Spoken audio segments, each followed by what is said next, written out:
Welcome to Recovering Your Voice. My name's Bonnie. And I'm Carol Ann. And I'm Kathy. And I'm Colette. We are excited today to welcome friends from Sydney, Australia. Welcome, Peter and Melissa Haigh. Hi, Peter. Yes, we're looking forward to hearing your story too. We're so glad to have you with us. Thank you. It is a beautiful Sydney morning, and we are very blessed to live where we live and really happy to be here. So very different to Canada at the moment. So, Melissa, we talked a little bit about this when you were with me recently. You've shared with me a story of what some might call spiritual abuse. Will you share your experience with us? Sure. It's a bit of a long story, and there's two sides to the story. There's my side and Peter's side, and they're both quite different. So we thought we would start with my side this morning, probably because in many ways I was the perpetrator, and that isn't a story that's often heard of the person who was probably the better way of putting it. I was the meat in the sandwich, but perpetrated stuff. So, well, I guess to back up a bit, I became a Christian at a young age of 14. So it was 50 years ago this year. And Jesus so radically transformed my life, even though I was young. You'd wonder how that could happen, but he just put a fire inside me that ignited stuff in me that I was always looking for how I could serve him. So fast forward a little bit, and Peter and I were married the day after I turned 20. So we've been married 45 years last weekend. So fairly young, but I was brought up fairly independent by my Canadian mother who taught me well on how to take responsibility. We hit a hiccup. We were in Darwin at the time, and we hit a hiccup where Peter's health deteriorated enormously. We had two little children at the time. We were involved in a church that was what you would call faith movement, and there were some things lacking. So we found ourselves trying to find something more appropriate for us in this crisis time. Eventually, we found a fairly little church on some levels, but, like maybe 80, which was pretty big for Darwin in those days. And we were a very vulnerable family because Peter was so ill. So I'd lost my other half because it was a neurological disease that he had. And we didn't have a diagnosis, so we were just dealing with symptoms all the time. So when we stepped into this place, I do remember loving the fact that it was highly prophetic, which I'd missed for a little while. And I don't know, with spiritual abuse, the way I would describe it is it's not obvious at first. It's very much like a boiling, the frog in the saucepan story, where you're in the environment, and gradually it begins to change, but you don't pick it up necessarily. And so I guess my key point is being vulnerable makes you accept things that maybe you wouldn't normally accept. So whether you're vulnerable because of ignorance or age or previous abuse, I don't know. The Lord will show you which one it might be. For us, it was having lost Peter. When I say lost, he wasn't physically lost, but because of the sickness he had at the time, made me lean on others in a way that would not be normal. Couple that with the fire that I had and opportunities that I was being given by this ministry, I began, I guess, a journey that wasn't healthy. And so there's a word called soul ties, which I'd heard about, but I didn't really know what it meant. So I ended up developing a soul tie with the leader of the organization, which was a male. And there are many things I didn't know because I just didn't know stuff. So how do you know some of the signs of spiritual abuse? Because these begin to develop over time. And one of them was I was very fearful of upsetting the leader in any way by disagreeing. I sort of learnt very quickly you don't disagree. And when you understand that in a vulnerable moment, you'll often swap who you should be walking with to who you shouldn't have that close in your life, then you are vulnerable when they get upset because you get isolated. One of the other key things that is important to step back and look at is there anyone else around me that I can actually ask an opinion of? Because what happens in abuse is you always get isolated. And one of the signs for me was a little bit further on. I felt like I could never say no, and especially in the area of finances and giving. And just to back up a bit, we were involved in a ministry overseas in another nation that was very intense, and I would travel 3, 4, 5 times a year sometimes to that nation, which was an expense out of our family. But I didn't feel like I could say no because my gift of administration was being used. I also had a gift of working with young people, as well as, the Lord just really did give me grace in that particular nation. So to say no, would have been a huge leverage of it. I guess another key sign with spiritual abuse is the criticism. Like there's a really judgmental, critical spirit behind it that often is shrouded in the word discernment. So it's not discernment, because the thing is, I've now learned to operate very differently, and I will walk with people in love.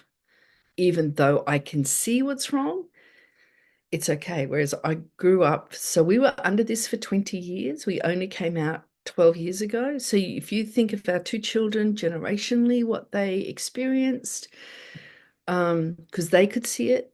My 11-year-old daughter could see it at 11 years of age. She knew it was wrong, and she's now 42. So she spotted it quite some time ago. Yeah, they're some of the regrets that I have. And as a result, she left home at 18.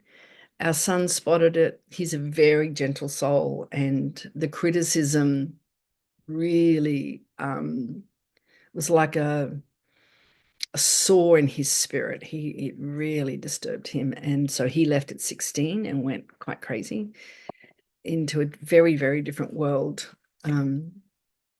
Having said that, both of them have come back in the most gracious, beautiful manner. I'll cry. They're amazing. And they've both married and have children. And I just say, but God, it certainly wasn't us.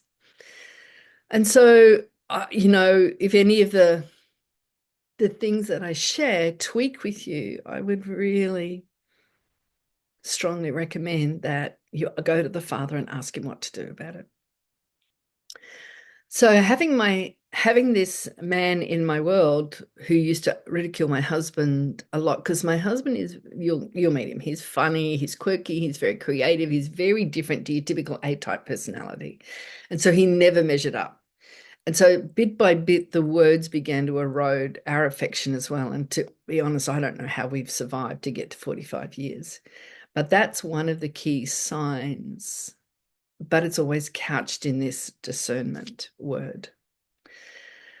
Yeah, so to sit under that for 20 years is a very long time, because it influences the jobs that you take, because you go to that person for their input. It influences the way you bring up your children, and then your children get compared to their children, which did happen. And so our kids felt like they were never good enough and didn't come up to match. And they're quite extraordinary, both of them. So there's lots of side effects that happen when you come under spiritual abuse that you're not even aware of when you step into that doorway.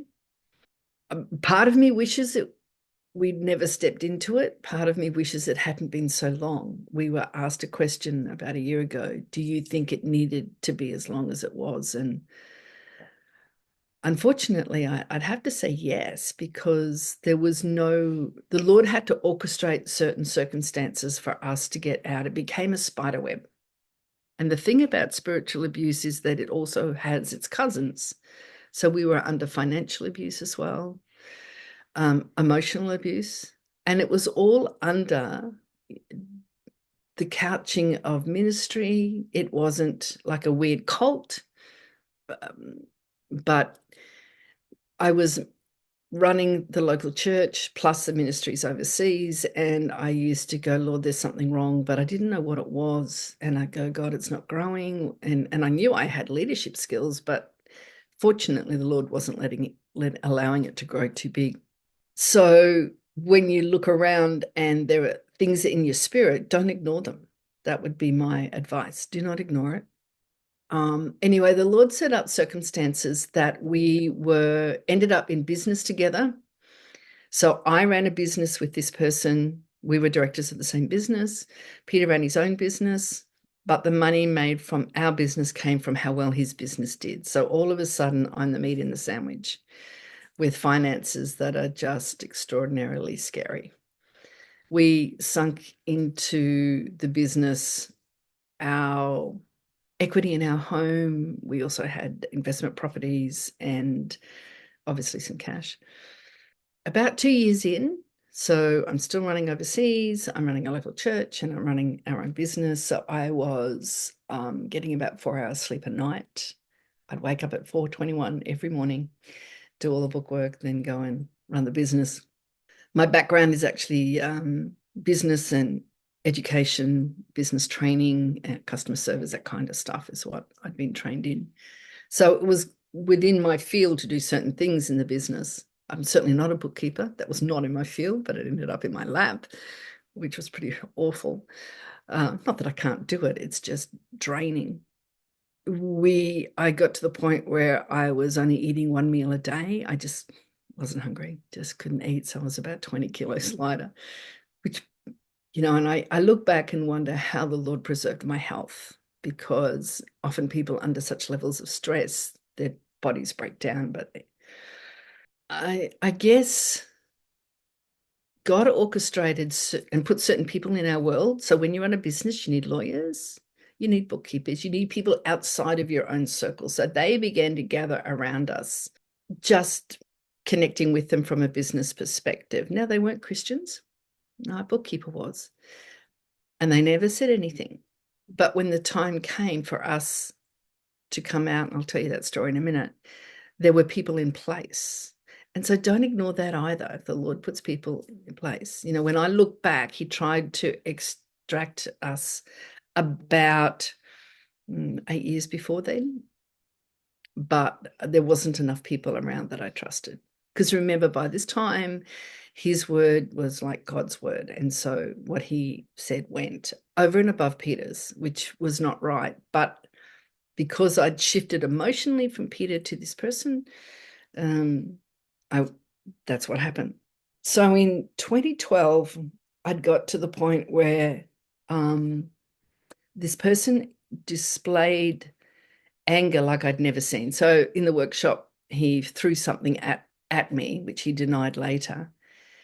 And that was kind of like the final straw. And I didn't know what to do about it, because by this time our house is linked in there and we'd sunk everything into it. But we went off to a Christian conference here in Australia, and Peter will tell his side of the story, what God spoke to him about it. But in that conference, the glory of God literally came down in a cloud. Someone captured it on photo.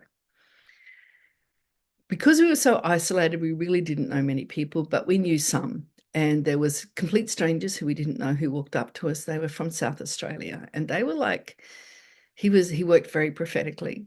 And he walked up and he spoke to Peter, because I was under the anointing, I was on the floor and gone, about what he saw over our lives, which was not unusual. We knew that, but it was never able to come to pass, because one thing the Lord spoke to me after I came out was, you will never reach your call in God while you're under abuse. Now, I knew something was wrong, but again, I didn't know what it was. So after that particular conference, a week later, this particular man and the co-pastor, so there were 3 of us involved in running this little church. They went off over to the other nation to minister in that nation, and I was left on our own for about 3 weeks. God used that 3 weeks of being alone to open our eyes, and one of our congregation asked me on my birthday, 2012, she asked me if I was being paid. And I looked at her in shock and said, no, of course not. And she said, well, the Lord told me that I wasn't honoring my pastor because, and she said, I asked the Lord and he said, I'm paying my tithes. And he said, yes, but she's not being paid. And at that point, I mean, I was running everything, but I knew I would never, ever be paid. And I wouldn't even ask. That was an unspoken, it'll never happen. There are a couple of other incidences that happened where I, without his permission, had invited others in. It was our Gideon Bible representatives. I'd asked them to come in and just share. And the anger I experienced from him, and explained later, because it would take the finances away from the nation that we were ministering into. So it was wrong to invite them in. You know, you begin to realize there's some things that are not quite right. I guess by this time I was 50, so you get a bit older and a bit more mature. I also have read that often people don't deal with their abuse until they're in their late 40s, 50s, because they're not able to know how to unpack it. So come 2012, November, this is the experience that we'd had. And that changed something. So God's anointing does break yokes. I guess that's the way I would put it. We came home. This comment was made to me from my friend. And it was like the Lord pulled a chain off my eyes, and he just pulled one thread, and all of a sudden I saw what we were under, like it was in a moment. But she'd been praying for 18 months for us. And then I was devastated because the Lord showed me I had like a blue heart, but this man's thumbprints was all over my heart. So he showed me like a piece of clay, and it was blue. And his thumbprints were all over my heart. And I was devastated because I really thought I was serving the Lord, and it was the Lord that I was following. So then what do I do with that? The end result was Peter and I knew that I was never allowed to look at my own business. And then when I found out from my lawyer that I was legally responsible because I was a director, the laws in Australia are very strict, probably like they are in Canada.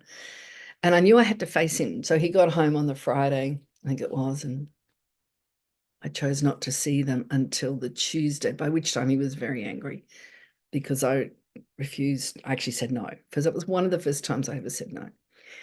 And I remember preparing for the meeting that we were to have with him, and I remember dressing. The Lord said, dress corporately like you often do when you've got to face some tough situations. And I was so nervous. And he said, but don't hurry. You don't need to be in a hurry. You take control of your time. So there were little things like that I learned to do that I would never have done before. Because the anointing breaks the yoke and it gives you stuff that you don't have in yourself. So I turned up at this prearranged meeting and asked to look at my company books. And the eruption that came out of that was enormous, to the point where he went to hit Peter and pulled his fist back before he connected, and said to us, you who have you been talking to? And you better have really deep pockets because I'm going to take you for everything. Now, this is my business. You know, I'd put in 40% of the funds, he'd put in 60%, but I wasn't allowed to look at it. And so that was November 23rd, 2012. And that began a journey where I could no longer, so we were sharing the same building, both our businesses were in the same building, and I could no longer operate physically around him. I was just too ill if I did. So that afternoon I resigned from leading the church, and I visited every church member, which wasn't many by then, thank goodness, and just explained that I could no longer be involved. I felt the Lord tell me that I should have explained it was to do with the finances as well, because I also found out they would collect the money, they counted the money, they banked the money, But I was never allowed to ask where it was, yet I was also a director on that company as well. And so that made me incredibly nervous. And I should have, but I didn't have the courage to explain to the church members that I had some questions. I also informed the person that had ordained Peter and I, and she immediately was amazing and prayed for me and broke the soul tie. She said to me, I have seen it. I knew it was there. She had experienced something similar herself in her 40s. So she knew how to spot it, which is what happens when you go through something like this. You know how to spot stuff. You can see the signs. And so that broke something off me to give me enough courage to keep on going with other things that needed to be done as a result. So we stepped out of the ministry, and we were then threatened, you'll never speak to the people overseas ever again. And I just said, yes, I know. And I think he was a bit shocked that I was aware of the full implication of me pulling out of the ministry. So then we had to unravel what do we do? What does this look like? How do we move forward? We took some time out, fast forward a few months. Eventually, I resigned from the legal side of the corporation. And the only reason I stayed in is I was trying to unravel the finances. And so while I was still as a director of the church, I could look at the finances, and what I discovered left question marks that I did try to solve. And I put myself into some really quite terrifying situations of standing in an accountant's office asking for the source documents for the entries into the books and being denied and saying, well, I'm sure you don't want a legal case. As a director, I'm entitled to this. Now, this is all new knowledge for me. I'd learnt all of this on the way through, and this is where knowing is really, really important.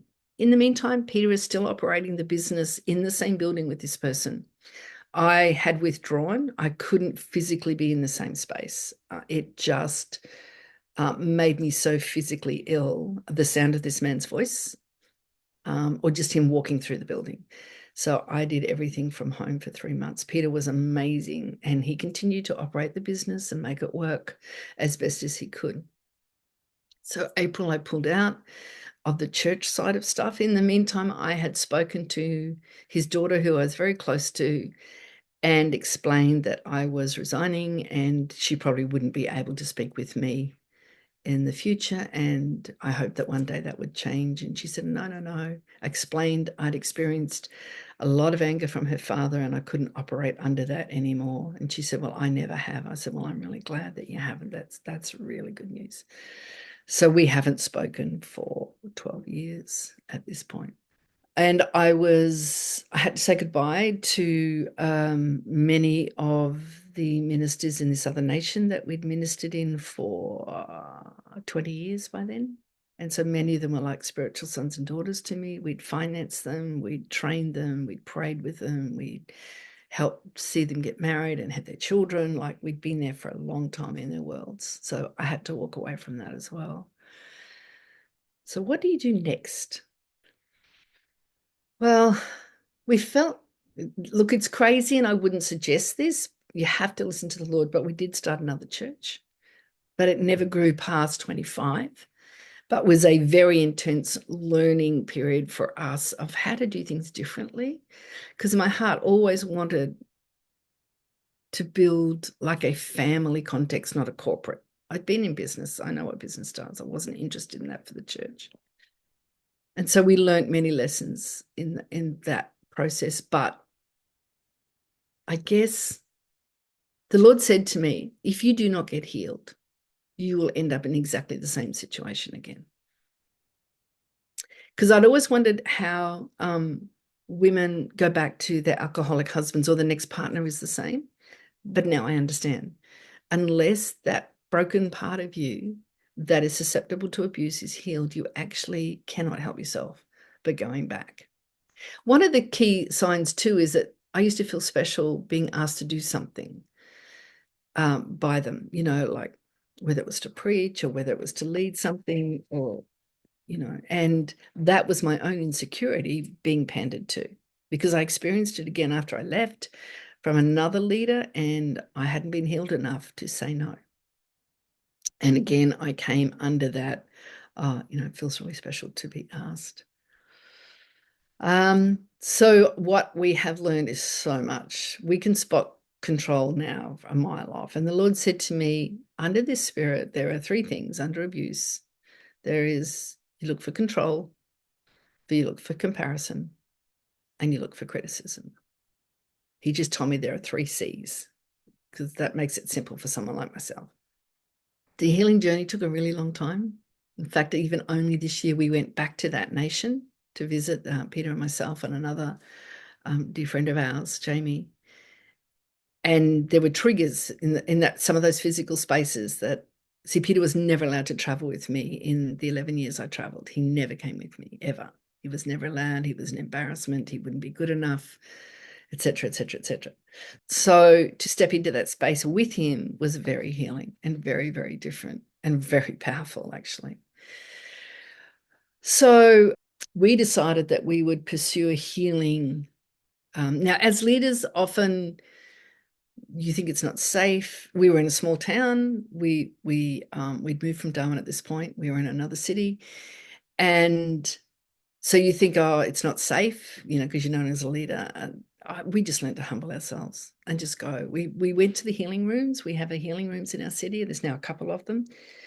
And we just trusted God to look after us. And there were certain people that were better than others. And so we would ask for them, and they were amazing.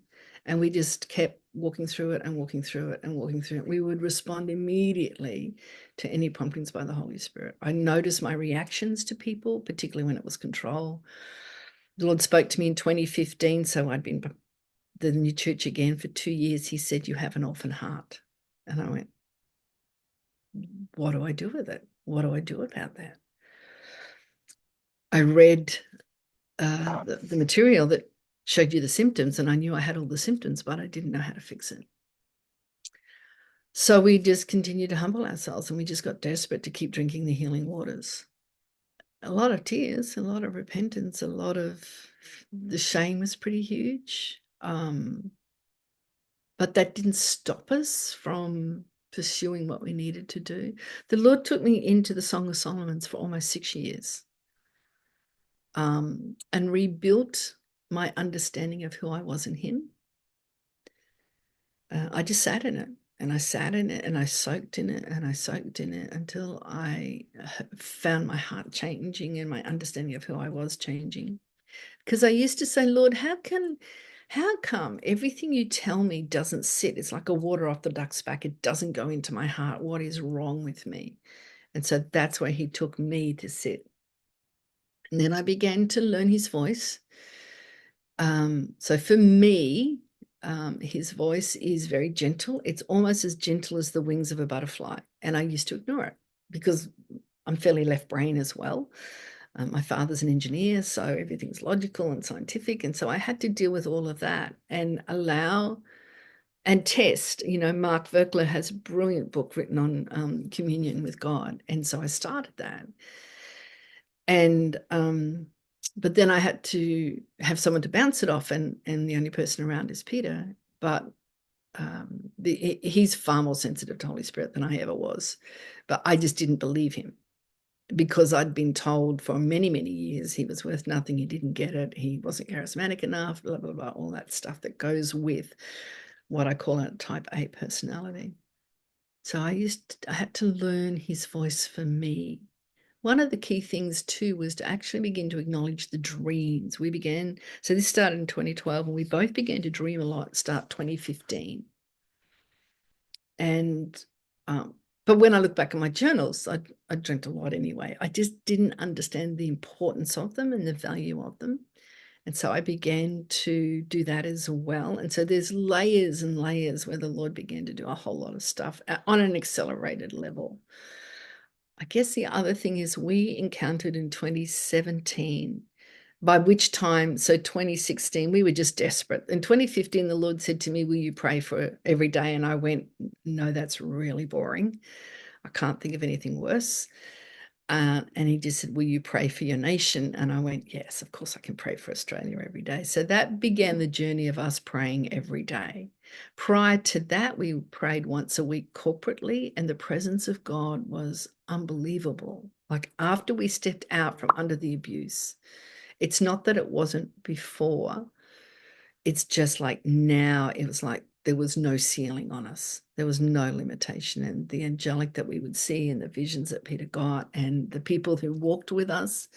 So there were people who dedicated, particularly the first year we stepped out. There was a couple, she's Indigenous, he's not, that lived nearby, and they would drive an hour every week to come and sit with us and pray with us corporately. And they did it for a year.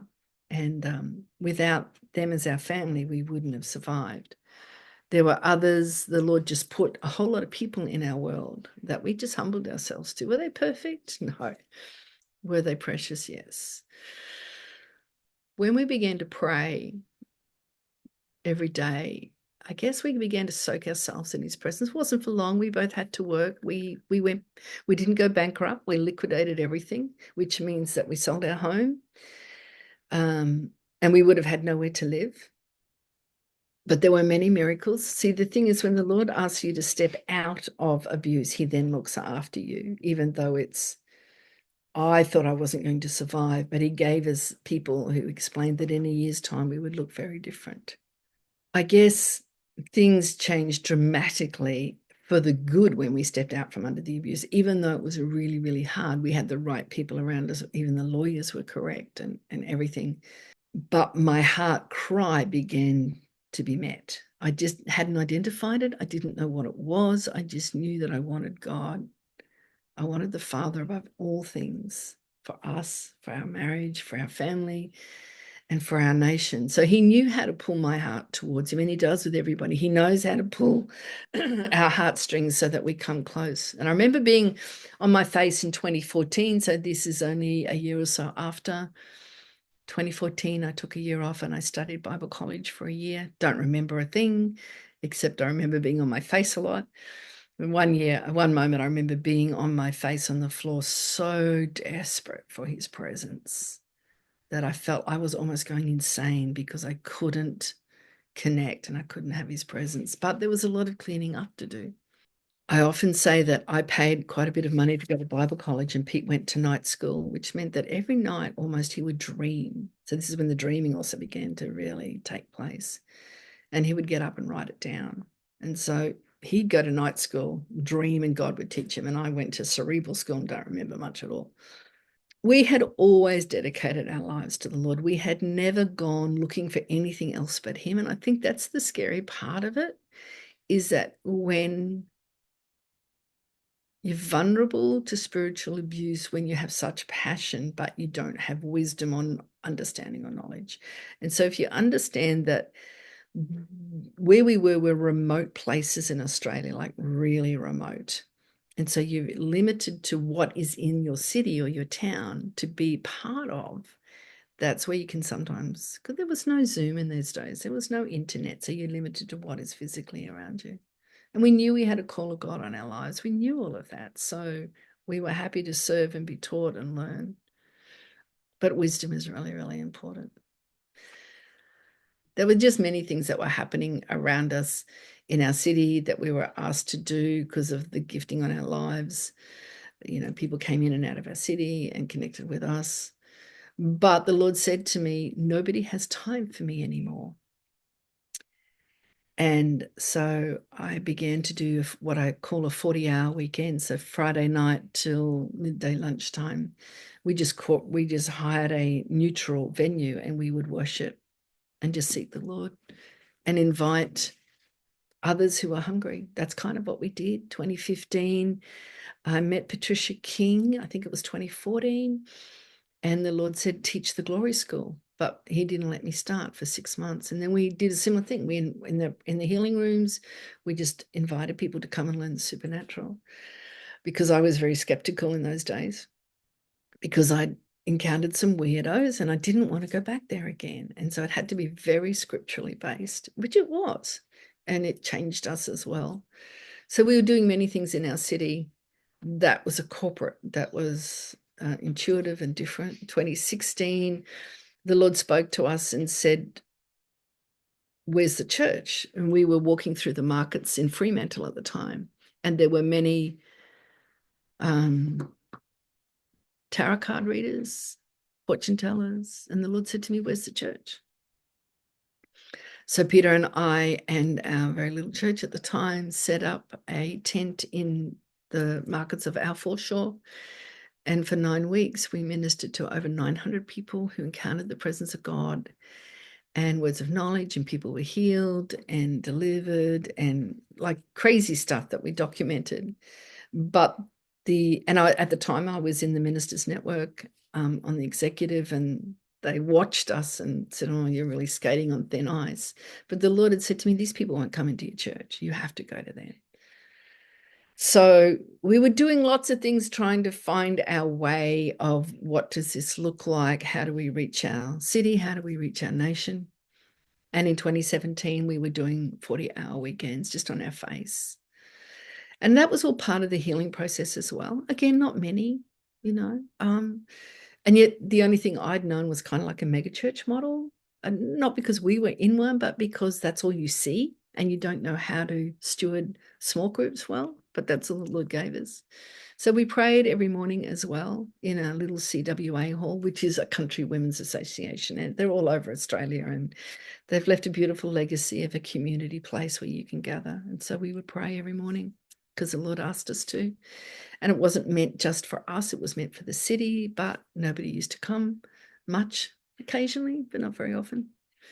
And so we just kind of turned to seeking him, and in that a lot of the healing came, but it's been a journey.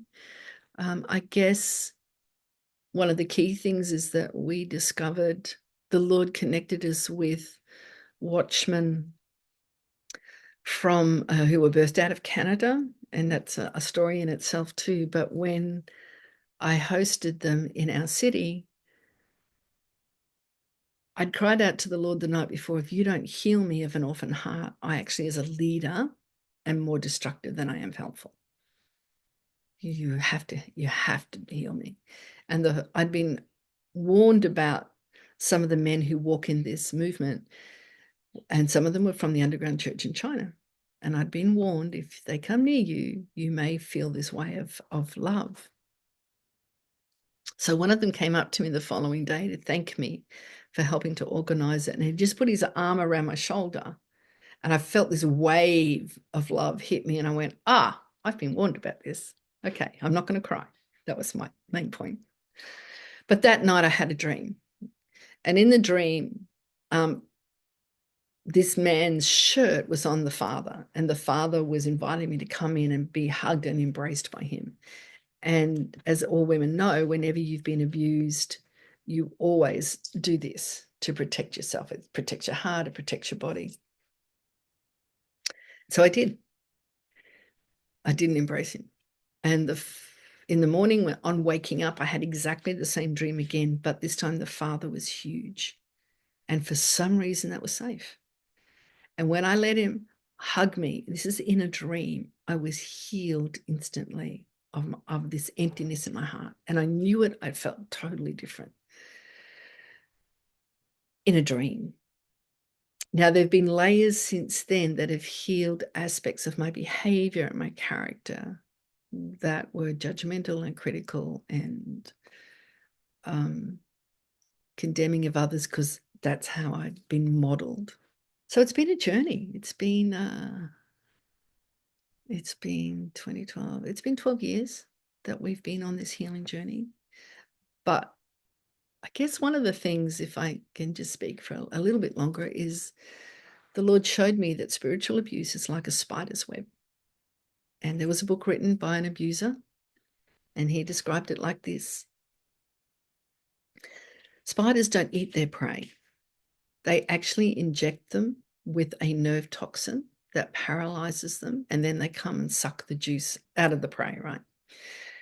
I asked the Lord what the nerve toxin was for me, and it was fear of being abandoned or left on our own. And so that was always used so that I didn't go somewhere else. But then all the life gets sucked out of you.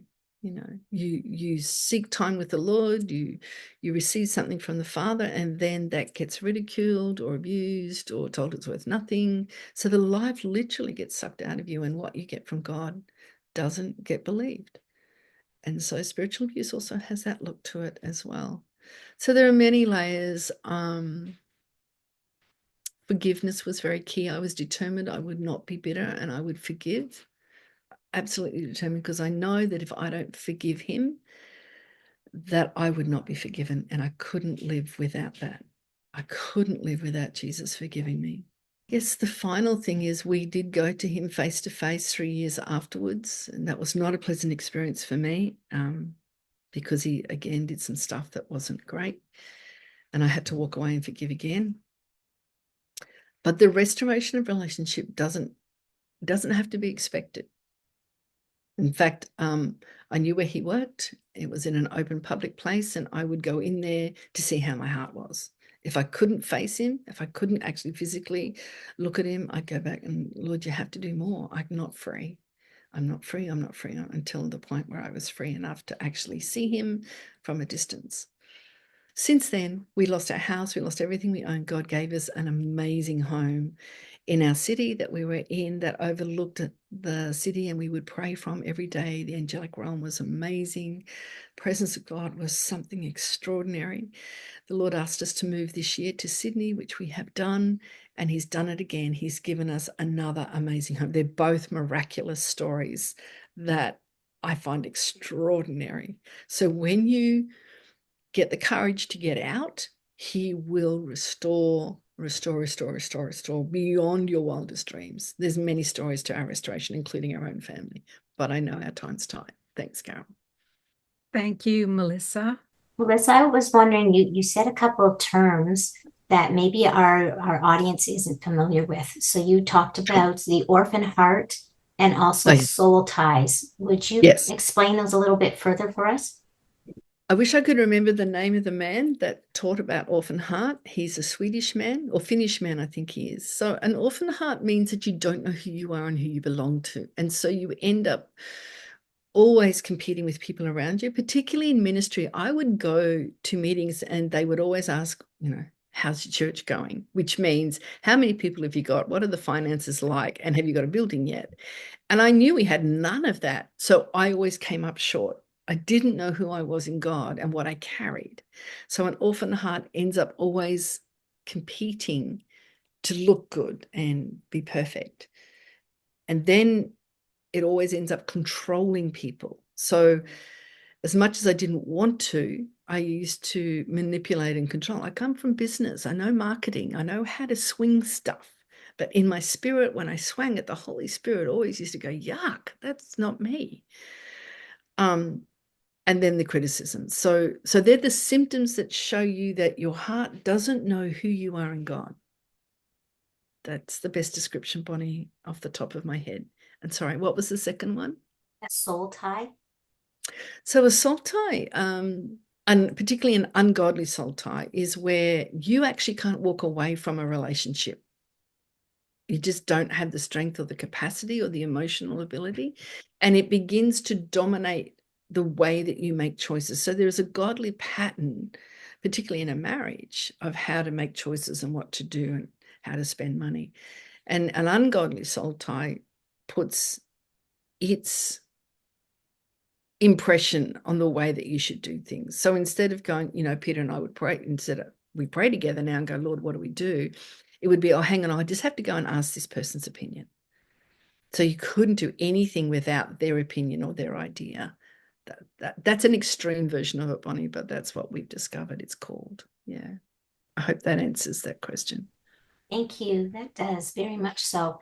So kind of offshooting of that, Melissa, I imagine that this put a great toll on your marriage. And I don't know if you're going to address it or if Peter will, but what did this do to your marriage during that time?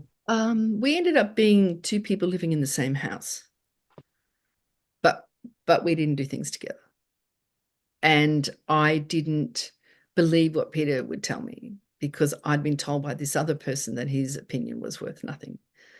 that was this subtleness that came through, and then it became very obvious, and that those words were actually spoken. I remember once sitting in this other nation and him asking, well, what are you going to do? Are you going to leave him or not? And I had come from a broken family, and I knew the destruction that it does in a person when you lose your mum and dad.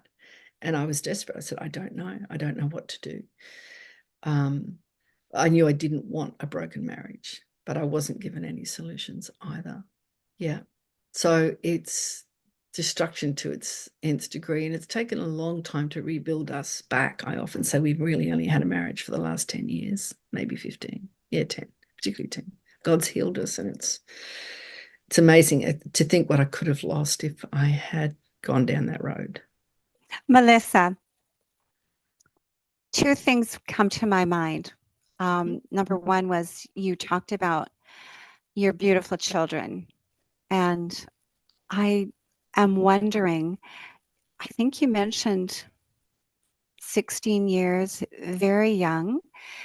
Was it because they were so impacted by what they saw going on? They saw the double standard, Kathy.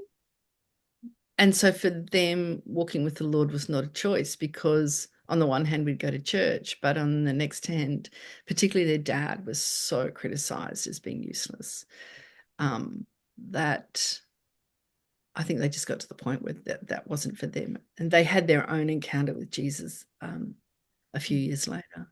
We learnt, when we came out from under this, we learnt very quickly, how to sincerely apologize and have those honest conversations.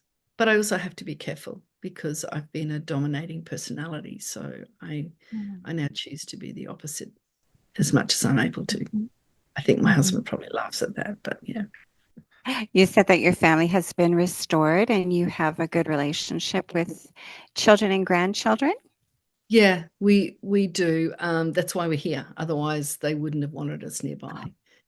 And that's another story which Caroline knows about. But our son-in-law was injured in a workplace accident 3 years ago, and the Lord used during COVID, and I had to fly down, and I spent 9 months living with them. But the Lord used that to rebuild our family. And he just told me, shut up, keep your mouth shut, and serve. And so my nickname became the maid, and that was good. It was really good. It was really good. What was the last thing that you said, Melissa? You just became the maid. maid? So the Yeah. cooking, washing, looking Yeah. after our two grandsons, who were 6 and 8 at the time when they nearly lost their dad. So he was crushed under 300 kilos of chain from 6 meters high. Yeah, that's a whole different story, that one. But the Lord used that to rebuild our family. Yeah. Isn't that so interesting that it's 9 months, like a gestation period, like birthing, a rebirthing? Yeah. That's beautiful. Beautiful. Yeah. Okay, so you're going to save that for another time, you're saying. Yeah, there's not enough time about that one. Okay, you're going to keep us in suspenders then. Yeah. My second question was, you talked about major stress, where you were only sleeping maybe 4 hours a night. Was that God's grace then that you were able to continue? You were able to function? You didn't get ill? Like you were able to keep on going and going? I didn't even lose my hair. I know many people who under that stress lose their hair. No, I just lost weight. It was really nice. Oh, but not in a good way. No. It's definitely not the way to do it. Look, that's all I can think, Kathy. And the Lord knew in all of this, the Lord knew my heart was really, I just love him. And I just wanted to serve him. I got caught in this spider's web because of my own not knowing who I was in him. And so I didn't know how to stand up. I didn't know how to stand against things. I just didn't know. The other side of the story is initially there was a lot of help that they gave. That was helpful because where we'd come from, which was a faith church, basically said you don't have enough faith for Peter to be healed. So Peter's healing is another story again.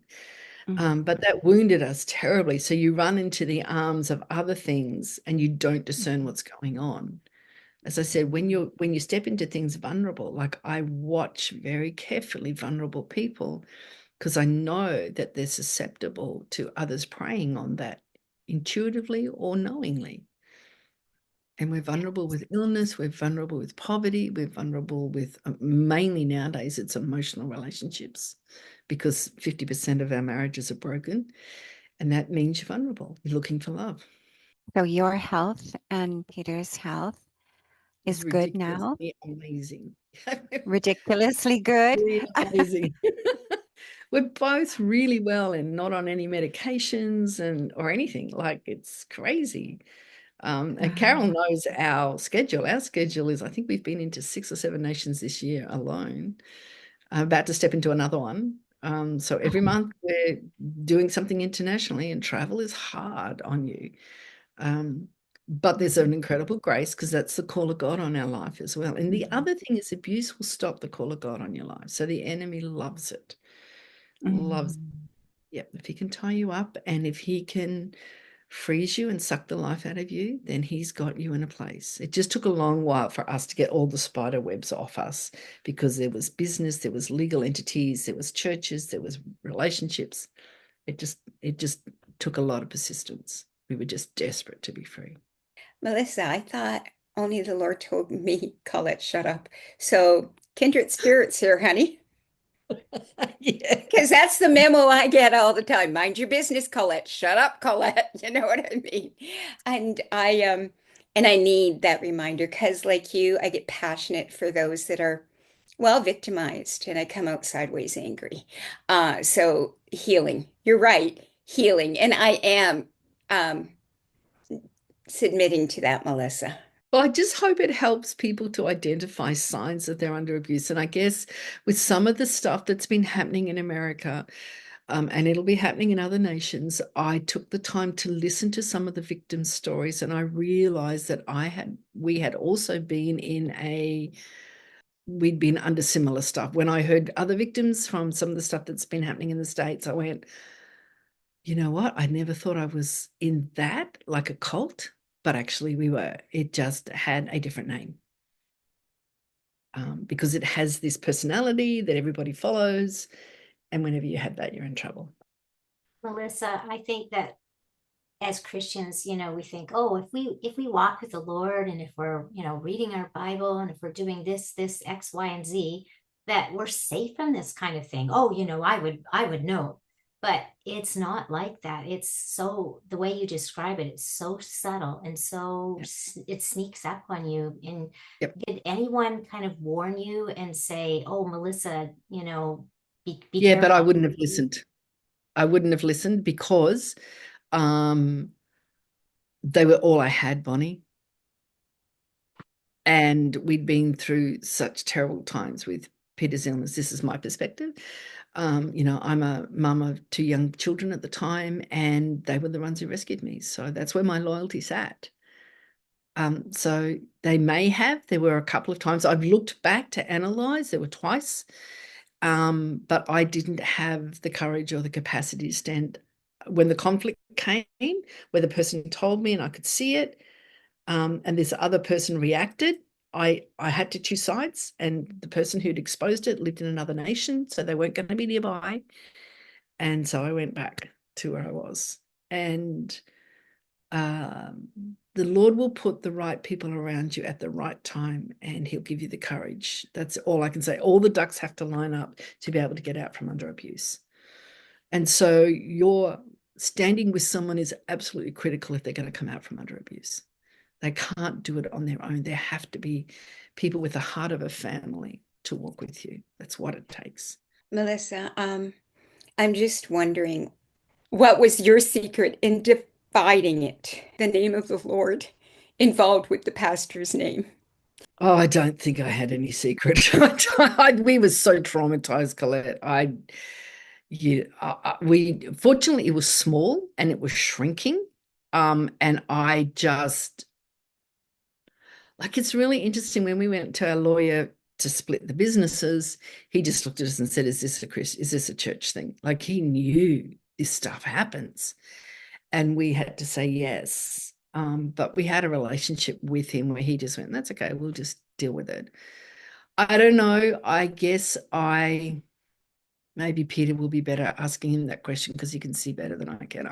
I just remember living in incredible trauma and emotionally you function because you have to, but emotionally the way I explain it is, you know how you see a table made of mosaic and it's like a tile that's shattered but put back together again that looks like a table? That was me. Totally and completely shattered, nothing left in me whatsoever. So I don't know that I even function thinking like that, Colette.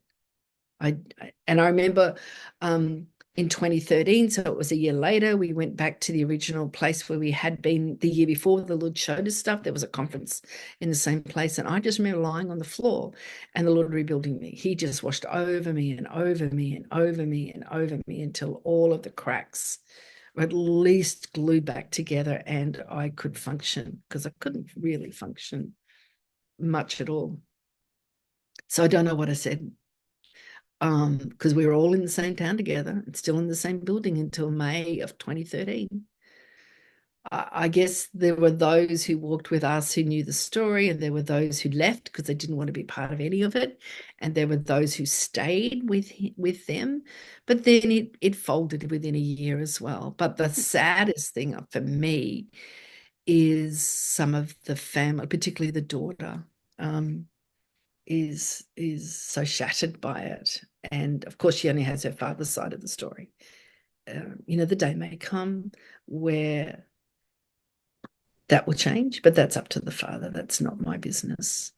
And so I tried carefully to say to her why I was leaving was the anger I had experienced, because that was a personal story. Yeah.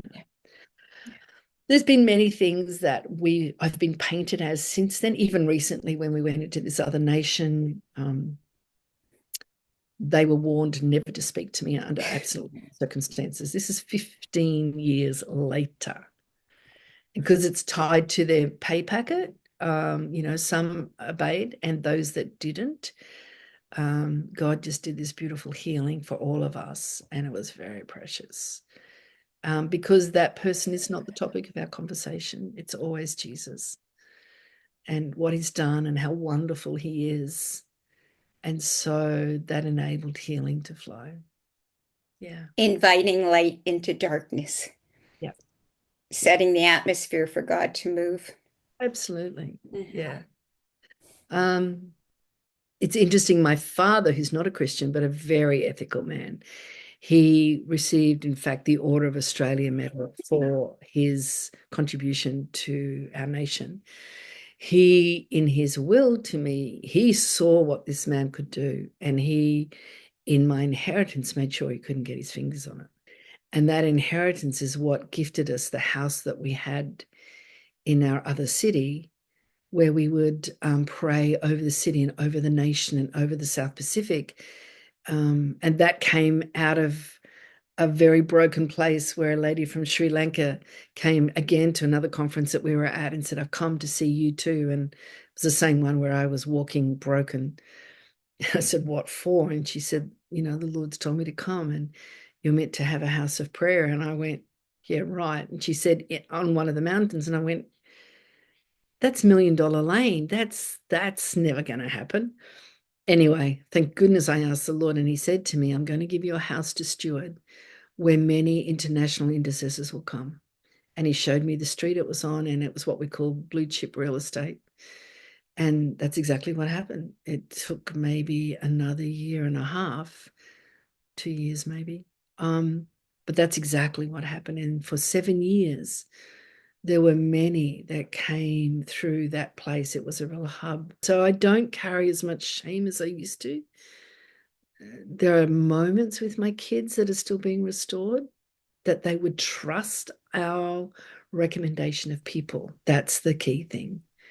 They now are very wary if we talk of anybody. Look, our journey, our story is pretty yuck, but the restoration story is nothing short of amazing. I mean, I wish I could show you the view from my home that we now live in that we shouldn't have been able to buy. This is the second time, I will say. But the Lord said to us, I have a gift. This is my gift to you for serving me. It's extraordinary. So all the things you read about in scripture of, he returns things 1,000-fold, and it's true. It's actually true. You may have to wait a little while and just be faithful, but it's all true. He does. He knows. And I just love the fact that every day I walk with him now, I sense him. I can be anywhere. And, Signal Hill on St. John's, that was an amazing moment, through to sitting in my mum's hospital room asking the Father, where are the angels? Like, my relationship with him has changed, where it's like you walk with an open heaven all the time, 24/7. And that's the most beautiful thing out of it all, is knowing him. Yeah. One thing I would love to share is just there's such a heart that we carry for Canada. Oh, I'll start crying.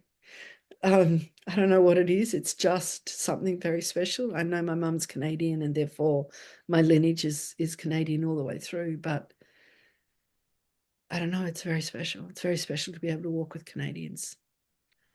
But my family story is such that my grandfather was sick. The postmaster sent a telegram which said, "Father's sick, hurry home." So Dad did. But the actual story was, the telegram said, "Father's sick, don't hurry home." He thought it was a mistake, so he crossed out the don't. So Dad jumped on a boat, took him 6 weeks, Mum followed 6 weeks later, and I was conceived the night she arrived.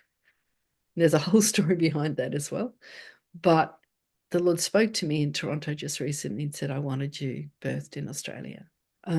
But I've carried Canada all my life. I grew up loving the maple leaves that Mum would bring home, and all the stories and all the food. And, to me, it was normal. So God has a way of setting things up. It's just that because my mum and dad weren't Christians, there was a lack of some of that stuff in my world.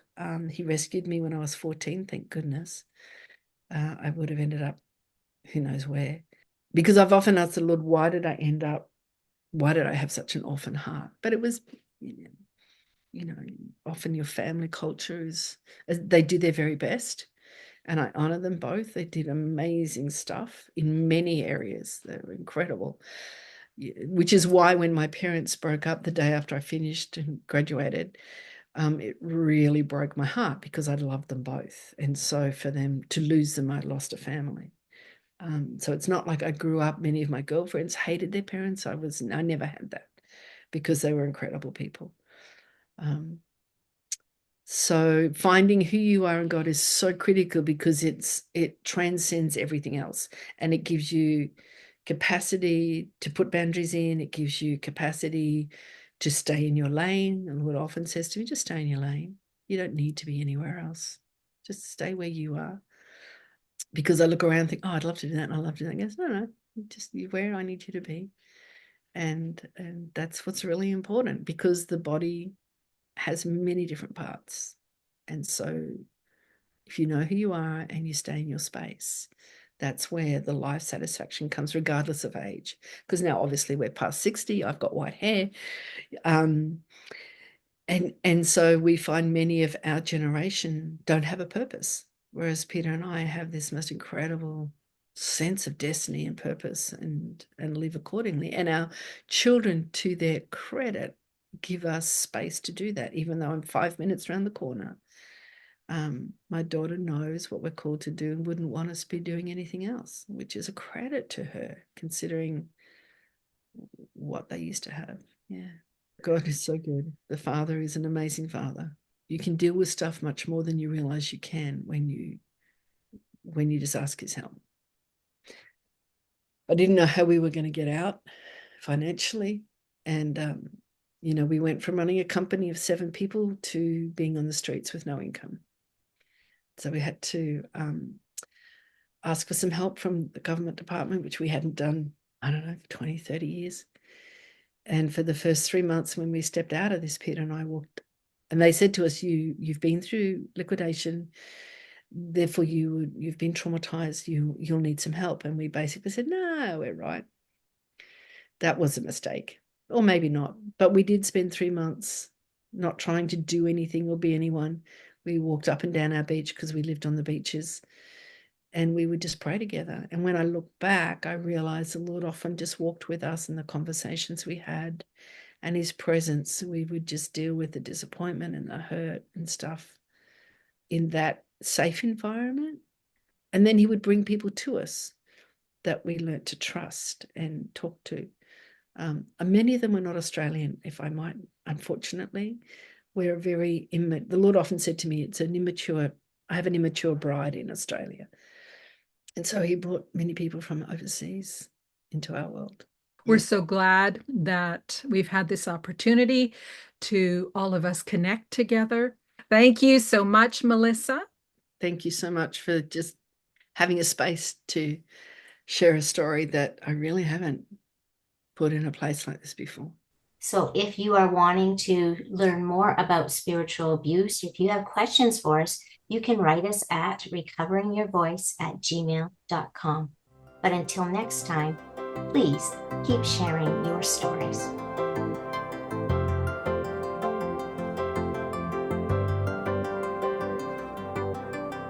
And it sounds like Kathy's mic is hot, hot, hot, like she's coming in loud.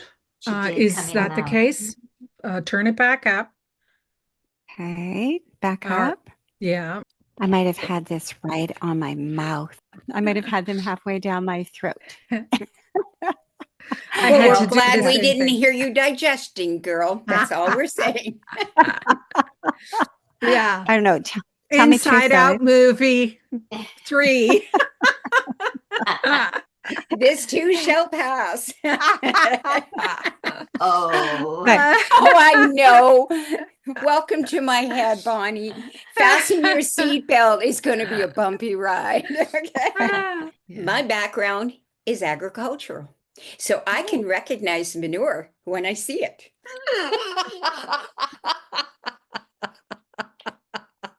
Very important. Cockatoos are hanging around, so if you hear the squawk, you'll have to edit that one out.